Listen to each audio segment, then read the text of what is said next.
Hey everyone, John here, staff engineer with 10 plus years of experience. I'm the lead maintainer of Latterly.io, which is an open source platform that will help you land your first or next programming role, interview prep, learning to code, that sort of thing. And ariastale.com is also an open source project, more focused around creative arts and generative AI utilization. So ariastale.com is a project of the Latterly community, and today we are working on storytelling. So building the narrative aspect of this emergent narrative universe.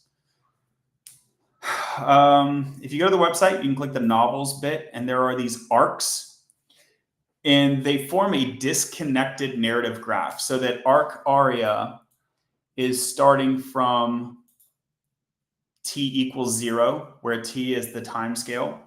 And then these other ones start at sort of like undefined or as yet undefined points in time. And the question is, how do we unify these?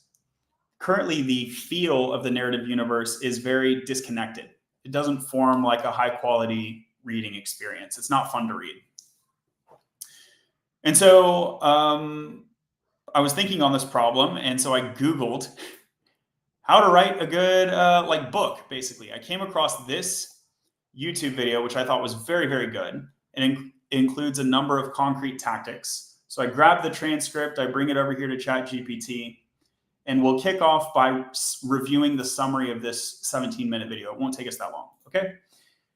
And we are going to basically try to integrate these narrative bits into a good book that we like to read, and then continue that. So one of the problems with the current fragmented approach is that progressing the narrative is really difficult because you have a tree of starting points. So how do I pick which node to progress the universe on? I seem to need to progress the narrative along all nodes. And that would be a solution.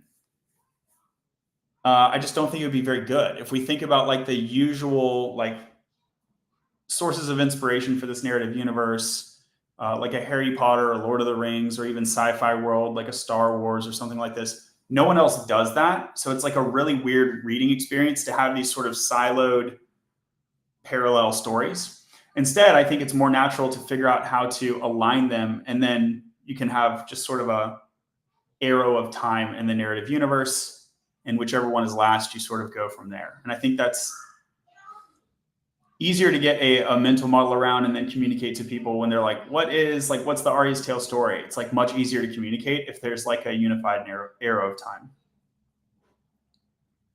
Okay, so a few considerations here. How many characters per book? These are just elements. Like when it comes to like well-read books or popular books, how many characters should we be thinking about? It looks like the range is anywhere from 3 to 30. So I say 3 because this would be 2 secondary characters and a minimum 1 main character. So 3 to 30, okay? Since Aria's Tale will constitute a book series, I think it's fine for that number to be larger. So I think we can go towards the 30. Not for each individual. Let's say this turns out to be multiple books. We wouldn't want 30 in each, but 30 across the universe seems like fine. Another way to figure out how to slice and dice these things. Okay, so let's go to the summary, because this is going to help inform the thing. Concrete techniques mentioned in the YouTube video include the idea of a log line and the idea of a beat sheet. And also to give the main character a flaw, which on second thought, we hadn't really done in Aria's Tale, at least not explicitly. There were some like accidental or randomly generated traits which might constitute flaws, but they weren't explicitly a flaw. Okay, and so the idea of this beat sheet is basically you come up with like the main plot points, and the log line is kind of like a theme, but more clear than that. Like, what's the point of this story? That's my read on a log line. Having not being a professional author, just having watched one YouTube video. So we can combine these bits, and we can basically ask, like, why would someone want to read through the story? and then work backwards from there to get major plot points in this beat sheet. And then those plot points, the question becomes, okay, like, are these one per chapter? Are these one per book? And so that will relate to the how many characters, how many chapters question. And on how many chapters, it looks like, if we refer to Lord of the Rings and Harry Potter, if we're saying in this fantasy genre as inspiration, then 12 to 17, call it 12 to 18 chapters. Looks like a good range of chapters per book. And so this is helping us like pace the character introductions, because there's like a bunch of characters in here. And if we just kind of like mention them all in chapter 1, if it's like overwhelming, right? So the question is, when we integrate these, at what pace should we introduce new characters and plot points and things like this? That's what we're trying to get a grip on. And then here's a fun fact. It looks like J.K. Rowling spent about 17 years to write the series. So, and then there are 7 novels in the Harry Potter series. So my thinking on this is, do I really want to write 7 books right now? 1, 2, 3, 4, 5, 6, 7. It looks like we have like 7 or 8 books. This is not really a book over here. This is like a chapter. So do we want to fully develop all of these now? I think no. I'm thinking no. I think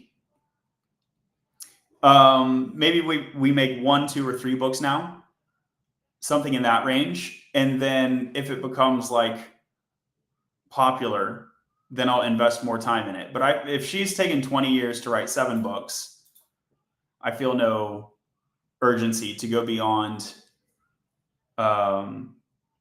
I feel no need to drag the story out across many books. So one of the things that we want to trade off when we think about how do we make this engaging to a reader is we're pacing the narrative. Like, how quickly should I get through the narrative? Should I, tell the whole story in 1 book, or should I have like a few books? That is what this question relates to. That's what this question relates to. All right, so we'll get to what is a log line, what is a beat sheet, and then we're going to get those for Aria's Tale using the language model. Before we go that far, let's read through the summary. So a summary of key ideas. Every story revolves around a problem or a character facing obstacles. Aria's Tale definitely has a problem. Just to give you the TLDR, it's inspired by Sword Art Online, at least that kickoff is, where people are trapped in a game world and they need to get out. So there's definitely a theme and a problem.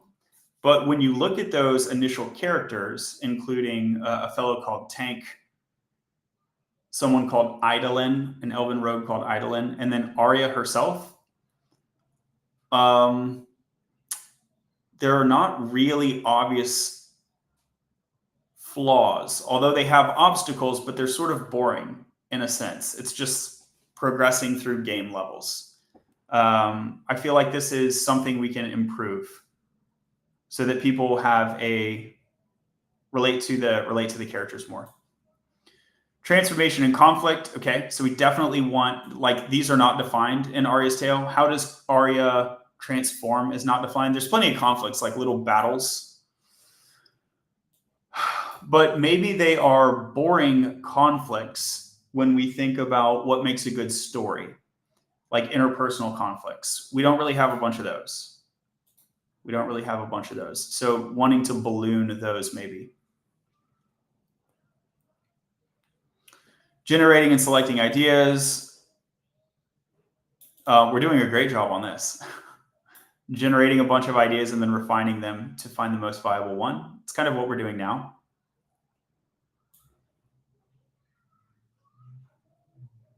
The writer has a unique process. I think Aria's Tale is being developed under a very unique process. I think we're good there.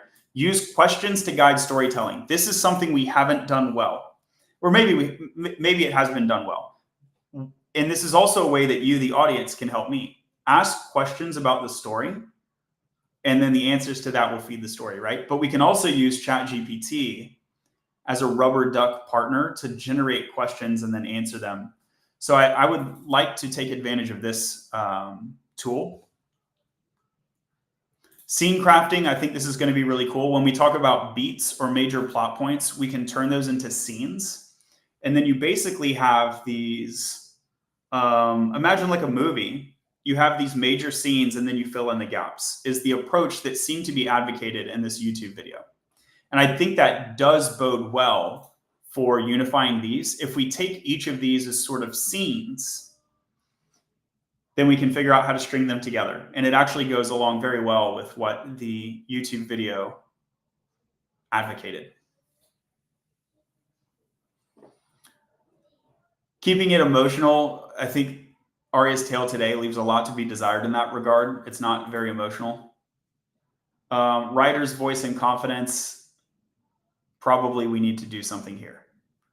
Because we are allowing ChatGPT to drive a lot of the narrative development, it has a strange voice to it. Maybe that's good. Maybe it's intentional that the authorship has a strange voice to it. On the other hand, maybe it's not good because the way in which it's strange could be considered really boring. The way these language models work is, in a sense, they sort of represent the average opinion of the internet or the average opinion of the data that they're trained on. So by virtue of being so average, in a way, it's really boring. Although maybe we play to that intentionally. There is this concept of like Napoleon Dynamite as a comedy, which is funny because the sort of like humor in it is so mundane that it becomes ironic. So I don't know that I want Aria's tale to do that, but like maybe we'll do that. Og Brownie says Mark Andrews or Cole Kmet. I really don't know. Mark Andrews. Oh, are you asking me a football question? I'm like thinking about book things, expecting an author. Still, I don't know. Okay. And then what is a log line?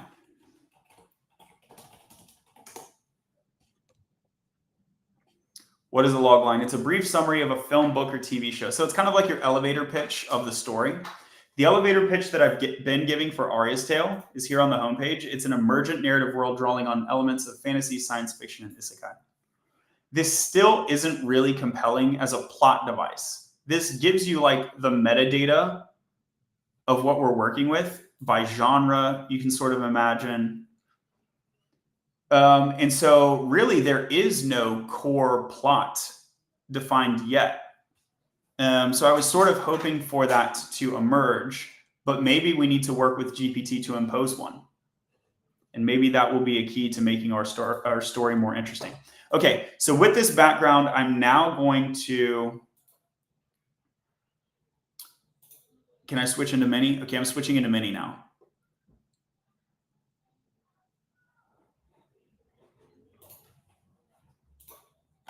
Let's see if Mini, now that I switched the model, does it have memory of what we were talking about?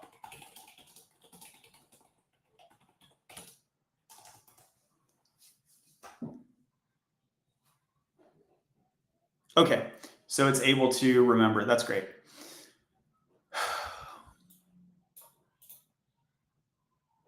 Use a launch pad. Use this vivid scene to inspire. I think we do have a good vivid scene. Okay, so now I will provide the narrative so far, and I will ask it to generate these things.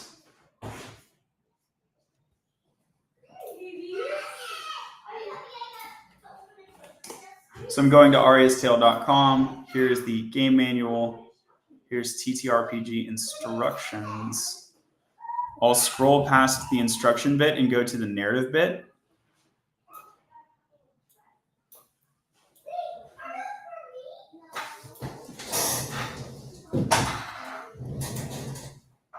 It'll be easier, I think, to copy this over and then delete the instructions. Oh, this is going to be too large to paste, isn't it? We might need to go over to Claude for this. Yeah, okay, let's go over to Claude. Shout out to Anthropic. Okay, consider the attached TTRPG instructions. Ignore the game instructions because we will focus on the narrative development.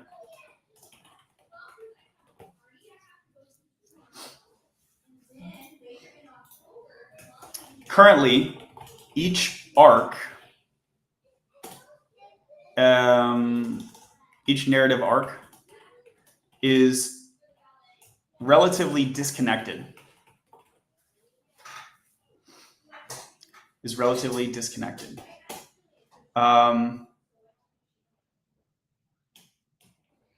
I would like to integrate these arcs.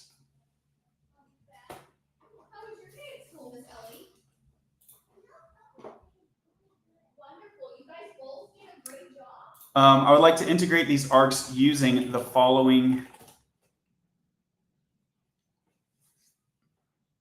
writing techniques. And we'll pull these over.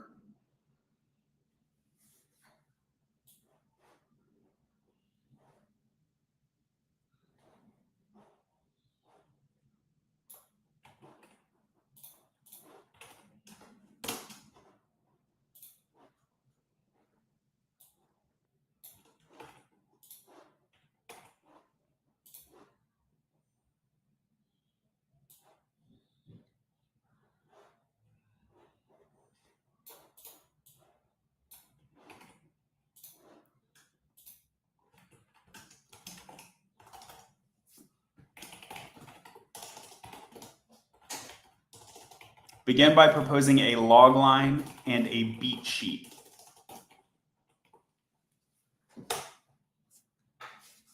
All right, let's see how this works.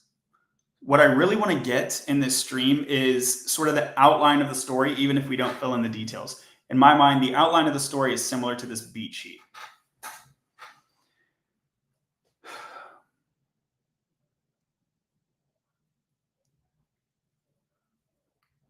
Okay.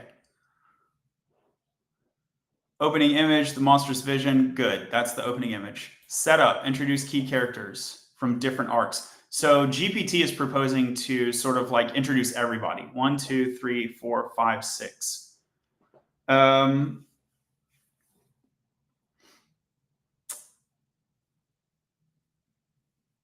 I don't think that's smart.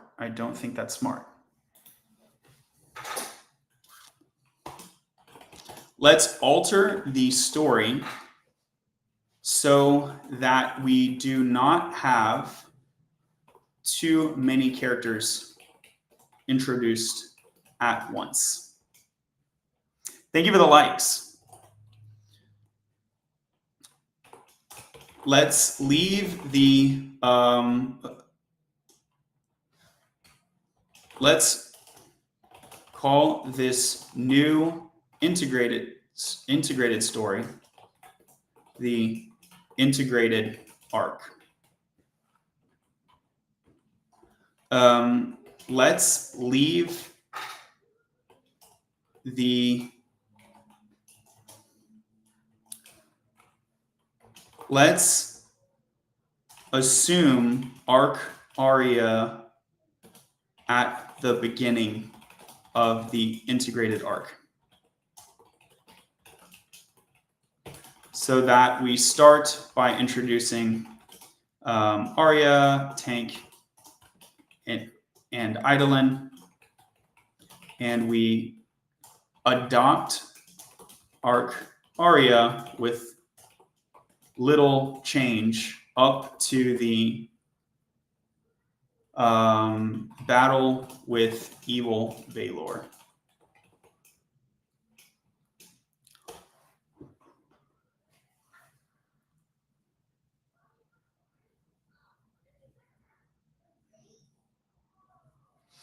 So here's the log line for the integrated arc. In a virtual fantasy world suddenly turned real, Aria and her growing band of adventurers must navigate treacherous alliances to free themselves and their fellow players from a game that has become a deadly prison. This is good. This is basically the right log line up until they escape the world. And when they escape the world, I think they're going to be... There's going to be like a higher order log line, which is just this relationship between humans and AI.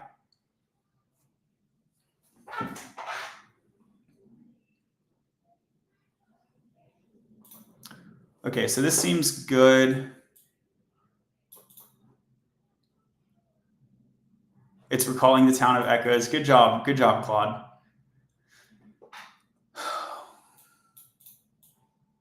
Ooh, what is a B story? I don't know what this means.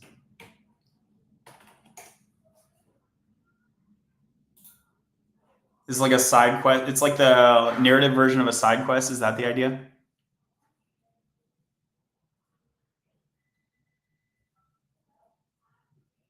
Yeah, I dig it. Okay. Here I'm learning how to do screenplay, I guess, to some extent. By the way, chat, feel free to contribute if you have an opinion or a question or something you'd like to tweak. Questions, comments, all welcome. The line between game and reality blurs, raising questions of identity, loyalty, and the value of virtual lives. Okay. This is good, and it helps us set a narrative up to the final battle.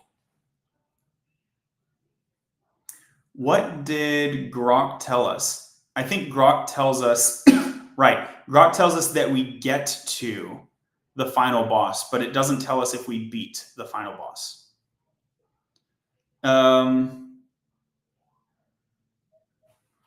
This is good, and it helps us set up a narrative up to the final boss. I think that's good. I also want the narrative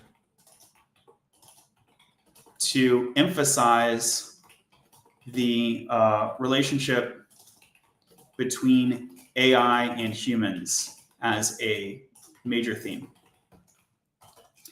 Okay, so that one makes sense. Fun and games. Aria's guild's first major battle. The guild discovers Valor is missing. So this, the finale here is evil Valor, but that cannot be the finale to the series. At best, that's the finale to the first arc.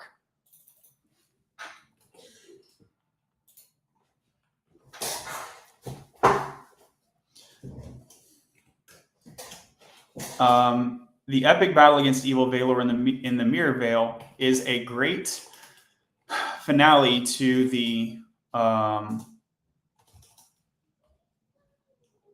to Aria's arc, but it does not nearly cover the beat all the way to floor 100.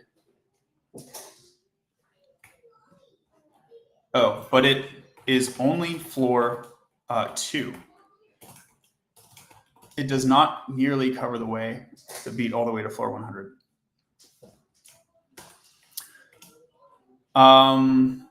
Let's maintain your beat and extend it.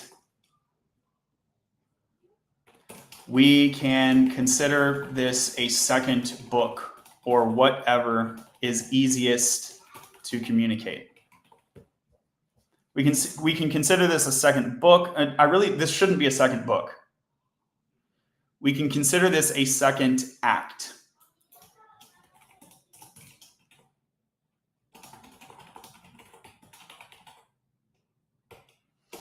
Let this beat run all the way to floor 100.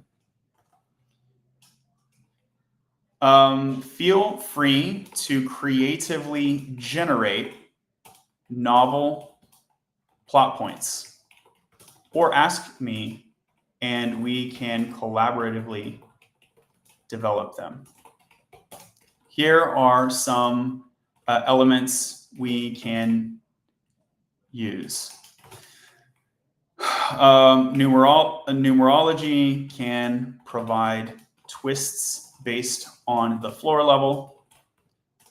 For example, floor 36 is 6 times 6, which can indicate a high form of hell.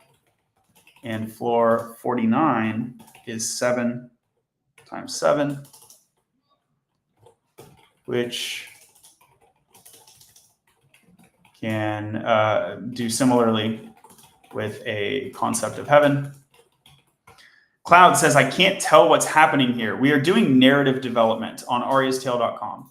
So ariastale.com, oops, is a website in a game world that you can do like a D&D style experience here. So TTRPG. And so we're trying to, basically we have a story up to floor 2, and then it sort of scatters in a way that's not well organized. So we're trying to unify and extend that up to, there's a final boss on floor 100, which can be a major terminal point in the narrative universe. Does that make sense? Okay, so we can use numerology. What else can we use? Feel free to chime in if you want to contribute to the narrative yourself. What else can we use? Obviously, like different characters can be introduced over time. I don't know. I don't really have different, yeah, I guess that counts as a beat. Different characters can be introduced over time, which may inform our beat. Different characters and game world mechanics and kinds of magic and artifacts and places. Am I missing anything? I think those, yeah, introducing these like kind of interesting ingredients over time seems like a good idea that would go on beat.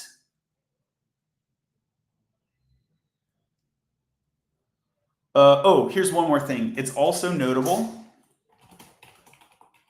that humans in the real world, or humans and AI from the real world, manage to break in into the game world sometime before floor 100 and after floor 20.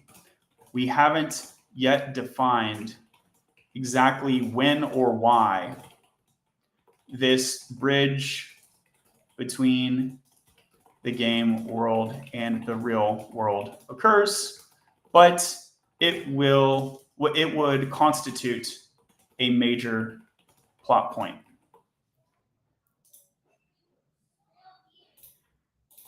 Constitute. How do you spell constitute? Thank you for the rose. Yeah. I think that's about it.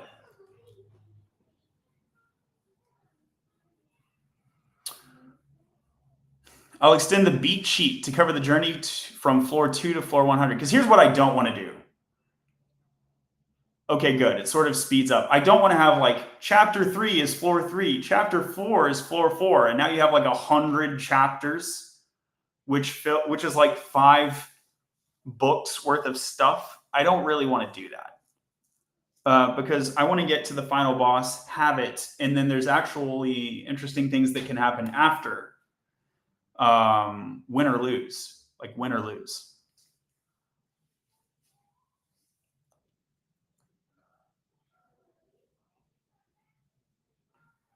All right, so let's look at this proposal here. Aftermath, cool. Archer's Arrival, cool. Underwater City.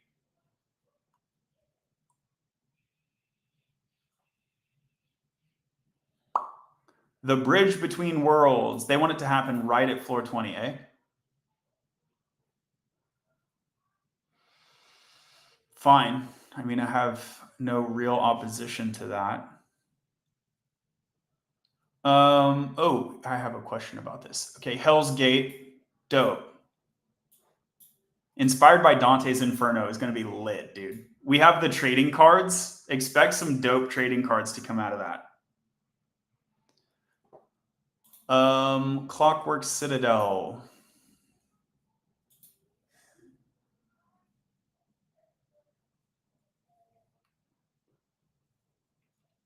So I guess the beat does not need to map on. Why does it say 16?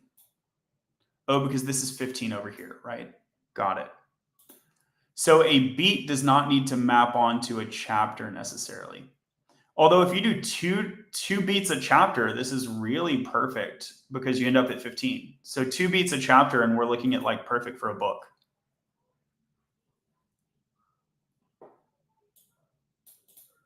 All entities in Evergreen stage an uprising? Bro, that's wild. I dig that. If you think the video is interesting, throw some likes on the video. This will help the algorithm send it around. Thank you so much. Reality becomes fluid with multiple timelines converging. I dig that as well. Here is an interesting aspect of the game world lore. There, Evergreen is essentially a single game server or game world across a digital multiverse. At some point, players and NPCs alike should be able to navigate from Evergreen to sister worlds. Should this happen? I want the Claude to decide when this happens.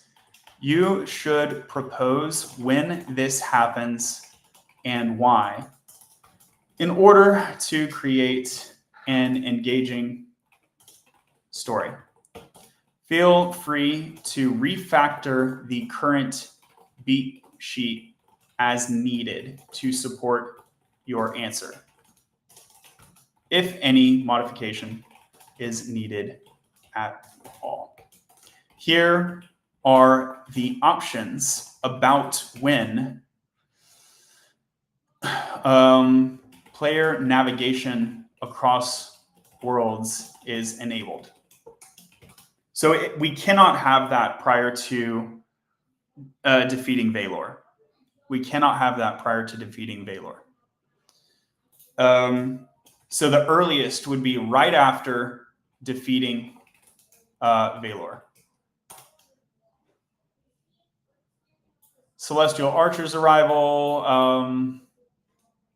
Yeah, that can be an option.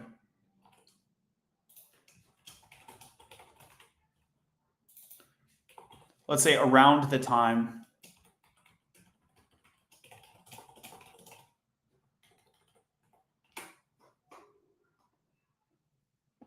of the Celestial Archer's arrival.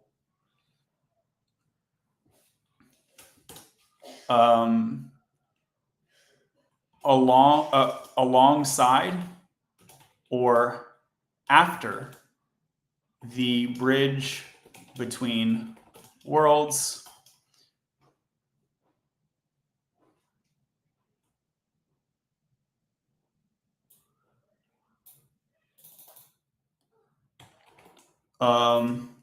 Near or after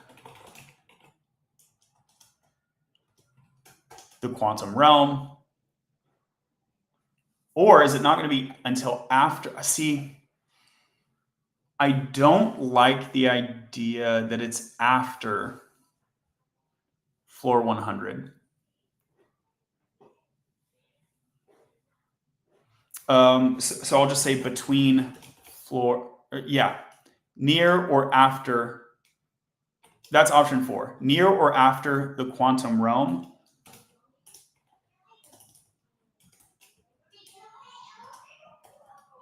But before floor 100. After floor 100 is an unacceptable choice. All right, cool. And chat, again, let me know, chat, if you have an opinion. Otherwise, we will take the AI's word for it. We can also do a 1d4 here. Let me do a 1d4.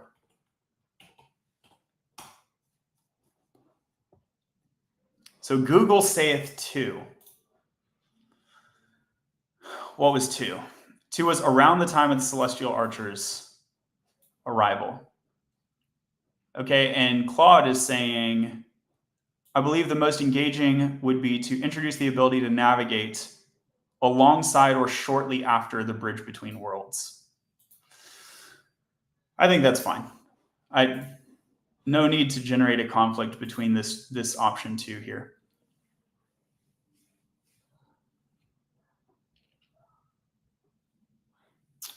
So yeah, it's introducing it before 36. Before 36. Evan Radcliffe joined. Welcome, Evan. Okay, Multiverse Hub, fine. I think we're going to change the name, but I get the. It's like an accurate name, even if it's. I don't want that name to be the chapter name, but it's an accurate name, which makes sense. Players gain the ability to navigate between Evergreen and Sister Worlds. Cool. There's something interesting about the fact that it's floor 25 as well, which is a 5 square. So maybe there's some interesting property around these square levels. So that'd be 1, 4, 9. Yeah.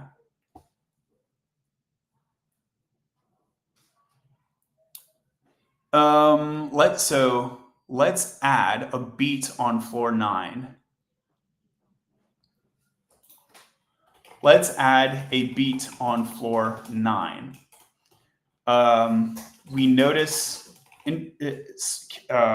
players notice some interesting pattern related to square floors, like 1, 4, and 9.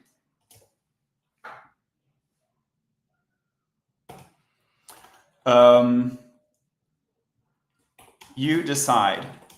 Do they uncover the pattern at this time, or do they begin to theorize and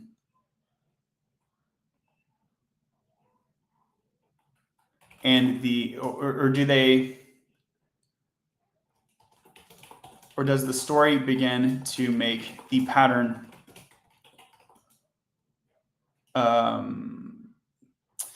theories of the pattern apparent, which are not resolved until floor 16 or 25. Further, what is this pattern? Let it be connected to the lore and magic, or perhaps science as well, of this narrative universe in one or more interesting ways. That'll be interesting, I hope. Okay.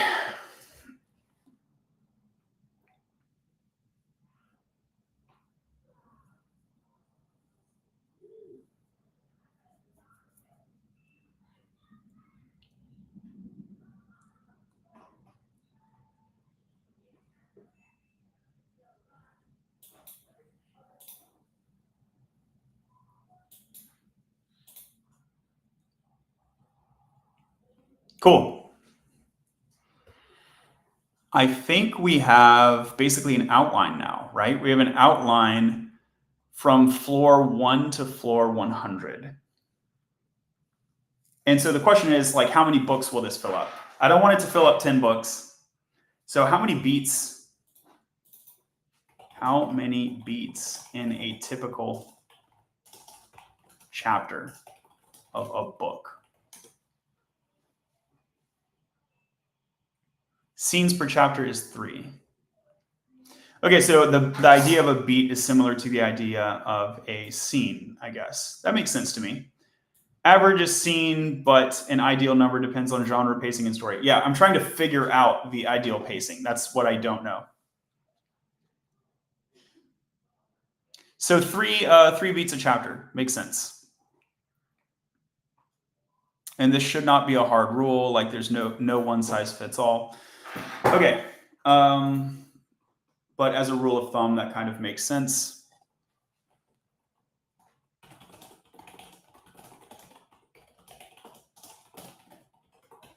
Now write out the full list of beats.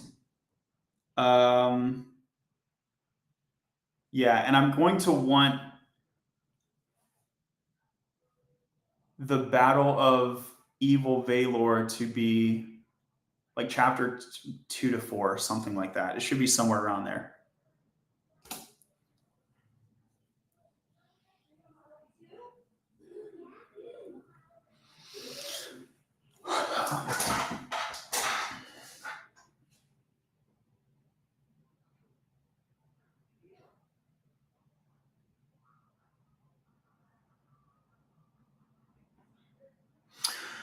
Cool. So at our rate of like 3 scenes per chapter, this makes 11 chapters, which seems like a perfectly good book. Although I'm not seeing all of our characters introduced.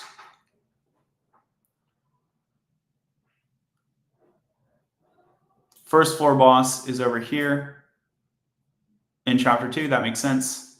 Second floor boss.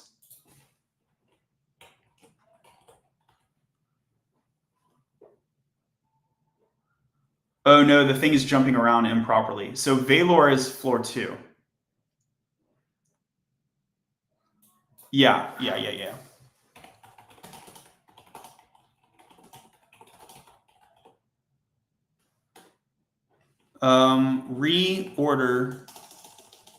Rearrange the beats so that floors are encountered in order. Floor 9 should not occur before Evil Valor's battle.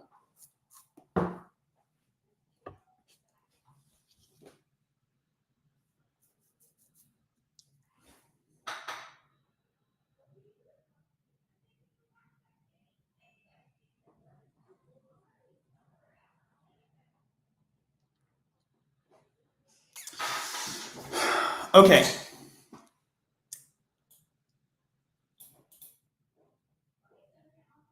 Is theme stated? Does that count as a beat? I'm not really sure.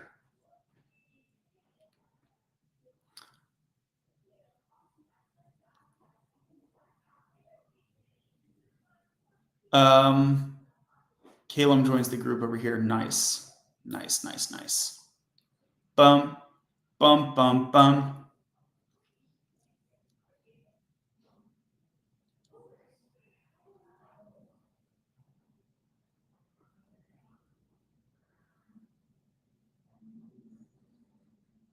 There are some bits that are missing here.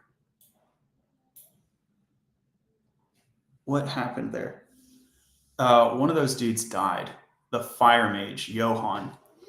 Add a beat or B story around the death and attempted resurrection of Johann.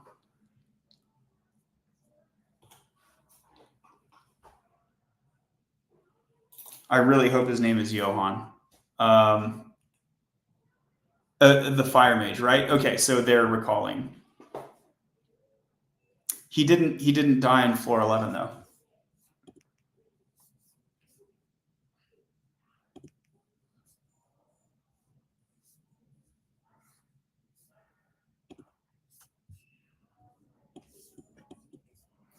I guess I can pull up VS Code here.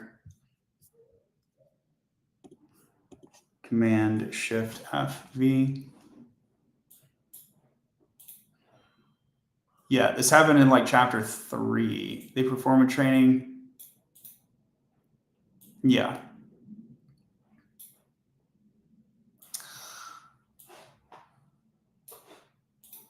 Johann dies in chapter 3 of Aria's arc, I think.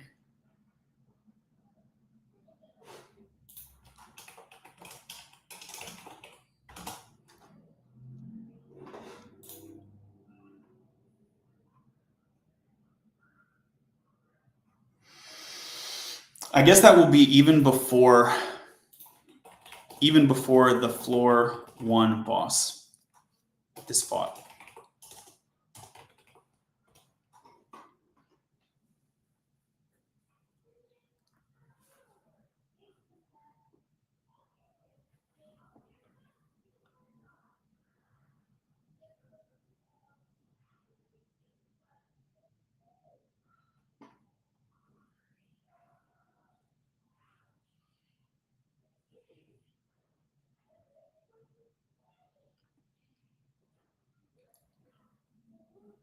Oh, nice.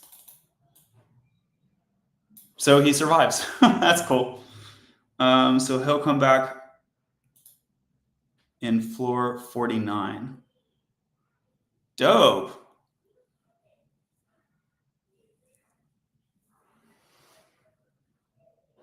Okay, is there anything else like missing from this?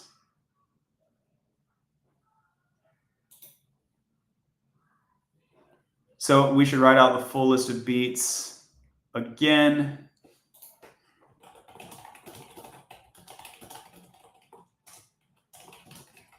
And we're not wanting to go over 17 by 3. Yeah, okay, we're doing good. We're doing good.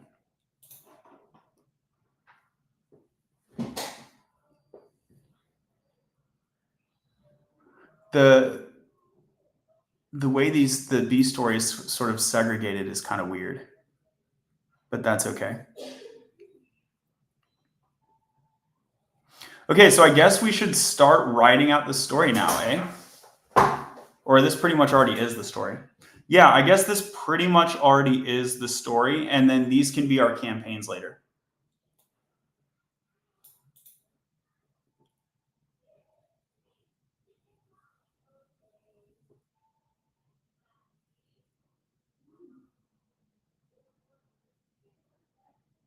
Should we wrap there or play around? All right, chat, this is going to be up to you.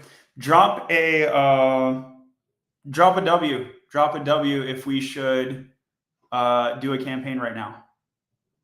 And I'll wait 2 minutes. Otherwise, this can be, we just stop with the outline. Oh, maybe I can go back to the techniques and have it ask me questions. That would be nice as well.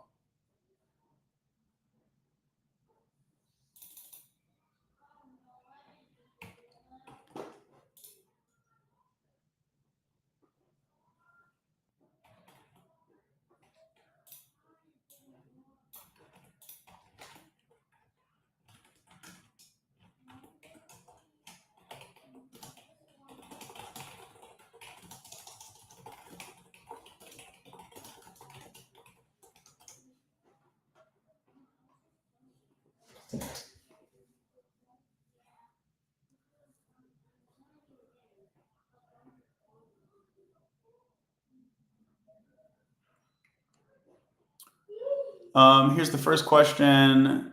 What is the true nature of consciousness in Evergreen, and how does it relate to the real world? There's humans and AI, right?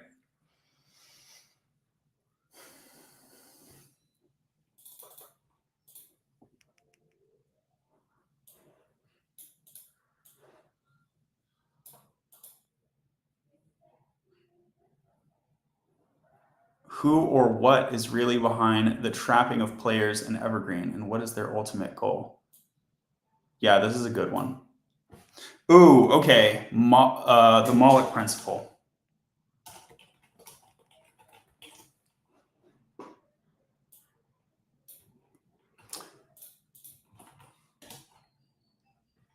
Is it called Moloch theory of programming?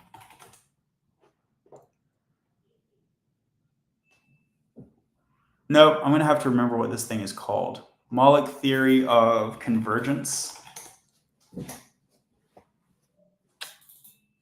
What about just Moloch theory? I could just totally be remembering the wrong word here.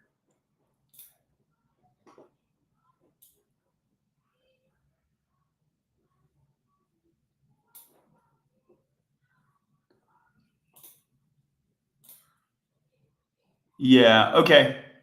I'll take that offline. I can't remember. There's this idea of superconvergence across systems.